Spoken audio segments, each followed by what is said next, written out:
Have you ever applied to several cruise ship agencies, submitted your resume over and over again, and still never received an interview invitation? If that's happened to you, you're definitely not alone. One of the questions I receive almost every day is, Ma'am Tin, bakit mo walang tumatawag sa akin? Complete naman po ang requirements ko. And here's what I always tell them. The problem isn't always the number of job openings. Sometimes isn't the first impression your application creates. Here's something many applicants don't realize. Cruise ship recruiters don't spend 20 or 30 minutes reading every resume. They simply don't have that time. Depending on the hiring season, recruiters may review hundreds of applications in a single day. That means they often decide within just a few minutes, and sometimes even less, whether application moves forward or gets rejected. Think about that. Your dream career could depend on those first few minutes. So today, I'm going to share exactly what recruiters look for when reviewing cruise ship application, the common mistakes that applicants make, and how you can improve your chances of getting that interview invitation. Trust me, you'll want to watch until the end because one small change to your resume could make a huge difference. Hi everyone, welcome back to my channel.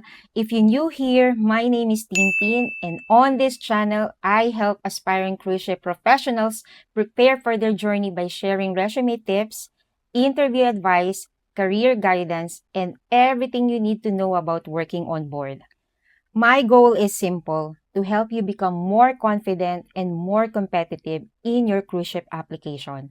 So if there's something you're interested in, don't forget to subscribe and turn on the notification bell so you won't miss my future videos. Now let's dive into today's topic. First, your resume creates your first impressions. Before a recruiter hears your voice, before they interview you, before they know your personality, they already have an opinion about you. And that opinion comes from your resume.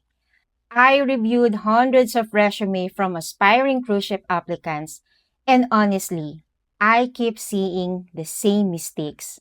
Some resumes have too many colors, some use different fonts on every page, others include unnecessary information, blurry photos, or spelling mistakes. Imagine you're the recruiter. You have 200 resumes waiting for you. Would you spend several minutes trying to understand one that's messy and difficult to read? Probably not. That's why your resume should be simple, professional, organized, and easy to scan. Remember, a clean resume doesn't guarantee you'll get hired, but a messy resume can easily prevent you from getting an interview. Second, relevant experience matters more than you think. The next thing recruiters immediately look for is your work experience. They're asking one important question. Can this applicant actually do this job? If you're applying as a restaurant attendant, they expect restaurant or hotel experience.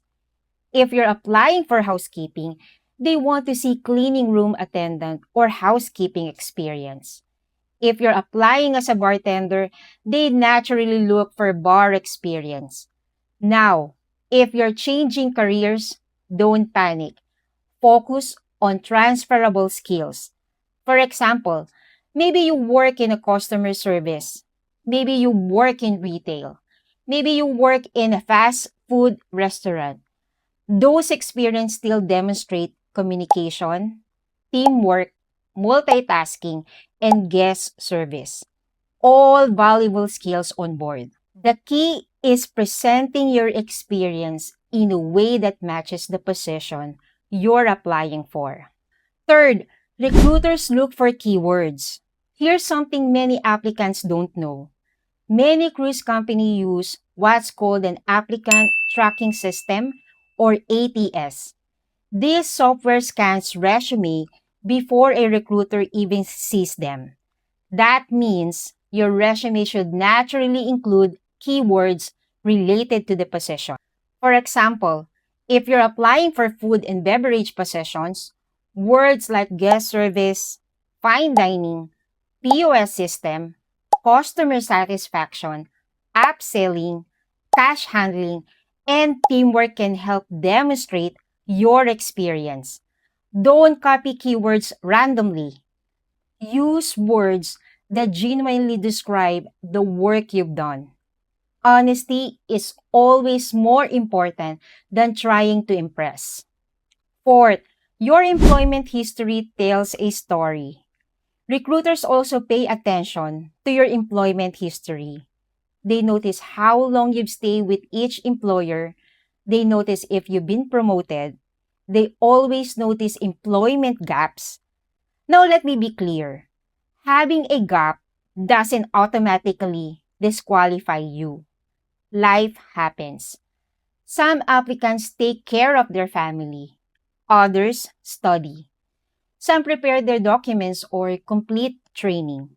The important thing is being honest and ready to explain your situation during the interview.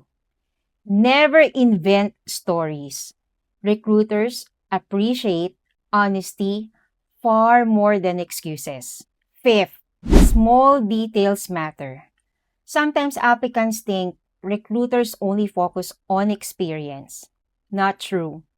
They also notice the little things: simple spelling mistakes, wrong grammar, an incorrect phone number, an outdated email address, inconsistent formatting. These small mistakes may seem unimportant, but they tell recruiters how carefully you're prepared your application. Working on board requires attention to detail every single day. Your resume should reflect that professionalism. Six, professionalism shows before the interview. If the company requires a photo, make sure it's professional.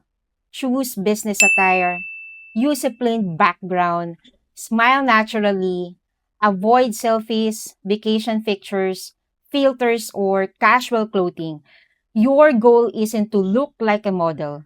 Your goal is to look approachable, confident, and professional. Recruiters want applicants who represent their company well.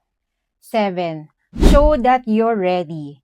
Another thing recruiters appreciate is preparedness.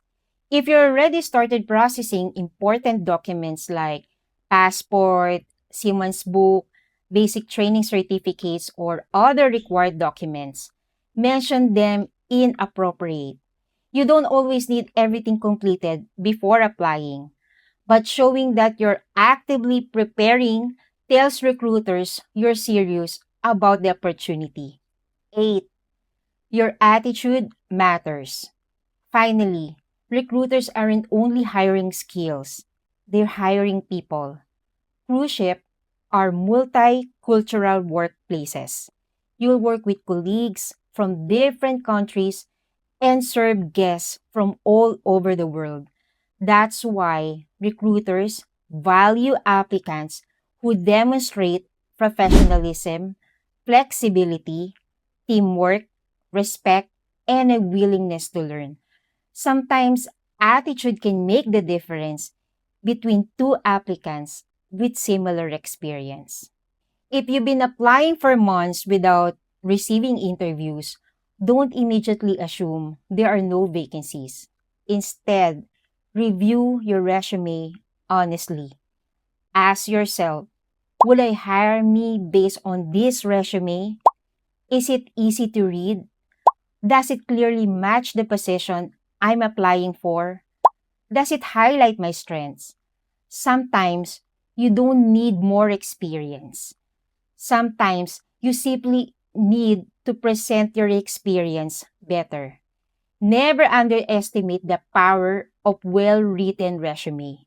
Remember, your resume is not just a document. It's your personal marketing tool. It's your opportunity to convince someone you've never met that you're worth interviewing.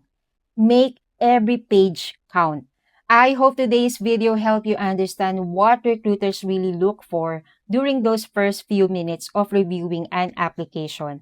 If you're serious about working on a cruise ship and want to improve your chances of getting hired, I also offer a professional ATS-friendly resume service specifically designed for cruise ship applicants. I'll leave the details in the description box below. And if you're already applied to cruise ship companies, I'd love to hear from you. How long have you been applying and what's been your biggest challenge so far? Leave your answer in the comments. I read as many of your comments as I can, and your experience might even help other aspiring applicants. If you found this video helpful, please don't forget to like this video, subscribe to the channel, and share it with someone who's also dreaming of working on board. Thank you so much for watching. Keep believing in yourself. Keep improving every day and don't give up on your dream. I'll see you in the next video. Take care, stay safe, and God bless.